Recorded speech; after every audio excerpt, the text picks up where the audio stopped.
Welcome to Penrose Learning, where we make understanding easy. You start by confirming your Samsung TV is updated and on the same Wi-Fi as your phone or laptop. This matters because Discovery relies on local networking. Once done, press Home, navigate to Apps, and open YouTube. That launches the platform and shows sign-in or pairing options. Make sure you're using the TV's remote to reach the left menu and select Sign In or Link with TV Code. Doing these first steps prepares the TV to accept your device for casting or account linking. You now choose between signing in directly on the TV or linking with a TV code.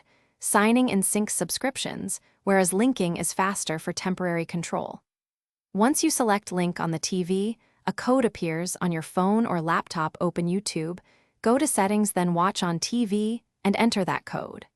Alternatively, tap the cast icon in the app and pick your Samsung TV. Permissions and network discovery must be allowed so the devices can negotiate the connection. You finish by starting a video and confirming control via the TV remote or your phone's YouTube app. This verifies the pairing and lets you use playlists and casting controls.